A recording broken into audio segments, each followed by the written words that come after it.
Today we are examining the 64DD, arguably the most important piece of overlooked hardware in gaming history. It played a massive role in the Nintendo 64's development. Its failure had lasting effects on Nintendo's future as well as how they would approach console development going forward. 64DD is a peripheral sold for the Nintendo 64 console, with the DD in the name standing for disk drive. It was originally announced in 1995 during the ShoShinKai trade show and was the star of the following year's show, with it getting its own booth, as well as being praised by Nintendo of America chairman Howard Lincoln. The official launch window was scheduled for 1997 in Japan, and a worldwide release was promised afterwards, with Super Mario 64 and Zelda Sequels planned for the system. Hype was at an all-time high for the next level of Nintendo's products. Then, nothing. The 64DD was delayed and quietly released in Japan only in December of 1999, a full 2 years after its promised window, with less than a dozen games supported. It was canceled in August of 2000. That's right, it didn't even last a year. Today we will be exploring what happened here and why this device ended up not only disappointing customers, but also not receiving a worldwide release despite the hype. To answer any of these questions, we firstly need to ask, what even was the 64DD? According to an interview in 1997 with Shigeru Miyamoto for the 64 Dream magazine, Miyamoto was asked the following: although the N64 has reached its true form with the release of the 64DD, consumers know very little about the system. We get a lot of questions asking, just what is the 64DD? To which Miyamoto replied, "We haven't really been sure to what extent we need to explain it to magazines. The 64DD was originally meant as an alternative to CD-ROM. When it comes to the future of gaming media, Nintendo will continue to make cartridges, but we concluded that DD was a better option than CD for expanding the range of gameplay. It would have been easier to understand if the DD was already included when the N64 first came out. It's getting harder to explain after the fact. Here's the difference between each media. CD holds a lot of data, DD holds a moderate amount of data and backs the data up, and ROMs hold the least data and process the fastest. By attaching a DD to the game console, we can drastically increase the number of possible genres. Distributing hardware that can make these new genres is a benefit of the long life of this industry. The market's only going to shrink if there's nothing but price drops and scale expansions for pre-existing genres. Almost every new project for the N64 is based on the 64DD, but there are basic technologies required to make things on the 64DD, so I think we'll make the game on a cartridge first, then add the technology we've cultivated to finish it up as a full-out 64DD game. You can see from this quote how important the DD was to the 64 at the time. But let's try to clear up some confusion as to what the system actually ended up being in 1999. The 64DD was an attachment that would plug into the extension port on the underside of the Nintendo 64. It enabled a special proprietary floppy disk to be inserted into the device in order to increase the amount of storage available for the 64, as well as increase the efficiency of how that storage was accessed. Now, to understand why this was necessary is, in 1995, the PlayStation 1 just came out using disk technology that enabled for 660 megabytes of storage. This meant that developers didn't need to cramp for space, or overuse the same textures, or even be forced to use low resolutions as shortcuts. This was not always a good thing, however, as developers weren't always super concerned with how their game was optimized. The original cartridges for the Nintendo 64 could only hold 16 megabytes in comparison. That's right, 16 megabytes. As someone with game development experience, to be able to do what they did with some of the titles, and fit all that into 16 megabytes, it is an incredible feat. Now you may be thinking, well, obviously the PlayStation was superior due to the storage size. But it's just not that simple, because even though Nintendo's storage would only be increased by 64 megabytes, how the games were able to be accessed meant that loading on the 64 was almost immediate. This has to do with how optimized the information was for the console to read, with loading speeds for cartridges being 5 to 50 megabytes a second. and the 64DD's disk at 1 megabyte a second with seek speeds ranging from instant to 75 milliseconds. This completely smashes the PlayStation's speed of 300 kilobytes a second and seek speeds of 200 plus ms. This is why individuals who own both a 64 and a PS1 will be able to instantly tell you that the PS1 had a lot of longer load times. The 64DD, however, wasn't just simply an attachment that provided storage space. No, it was in fact designed to be so much more than that.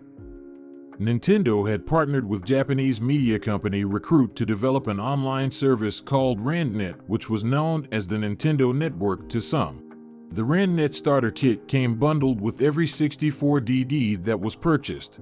It contained the following: the 64DD itself, a Nintendo 64 modem that allowed for internet connectivity, an expansion pack that provided an additional 4 megabytes of RAM to the Nintendo 64 system, a RandNet browser disk that allowed users to access the members-only section of an online forum, as well as the internet. On that internet forum, you could create custom avatars, connect to other users, be able to message game programmers and producers, surf the internet, as well as buy and download 64DD games. We will touch on the games shortly. Though, can you imagine being able to message some of your favorite game devs through the Nintendo 64 online system? What a wild time. Not to mention the RandNet online system sounds more robust than what Nintendo is offering currently on the Switch. When originally announced, the service was supposed to be able to allow you to download NES games, battle other players, swap high scores, as well as access a few online multiplayer titles. You could also watch other players' game sessions, download demos for upcoming titles, and listen to music that was yet to be released. However, these features were scrapped, unfortunately, before launch. Now that we have a better idea of what the product was intended to be, let's look at what went wrong here. To paint an accurate picture, we need to examine a few things. The Nintendo 64 console was released in Japan in June of 1996. The 64DD was announced alongside the N64. However, there were many complications with the development of not only the hardware for the DD, but also the software side. It was reported that the disk and drive technologies were particularly difficult to manufacture. In 1997 at E3, Howard Lincoln stated that the device would not be released until there were sufficient amounts of games to support it. As a side note, I'd like to know where this logic went for the Wii U, because I feel like I was one of the 5 people who went out to buy that console. But I'll save that rant for another video. Nintendo clearly knew that they needed the software to back the DD, otherwise it would be an absolute failure. However, the 64 was already released and the DD was still suffering from delays. Nintendo faced a difficult decision. Do we keep developing games with the DD in mind? Or do we now aim to launch our mainline titles in cartridge format? They knew if they held back too long, the 64 itself would be a failure. Nintendo naturally couldn't take the risk of suffering any more DD delays. They began to cut away at features. Games like Zelda, which ended up being released on cartridges in 1998, were originally expected to be exclusive titles, as they would likely need to be able to take advantage of the larger power requirements. It's difficult for us to imagine what the Ocarina of Time would have looked like if the developers had the 64DD's processing power and additional space to play with. These decisions heavily contributed to the device's failure once it was prepared to launch.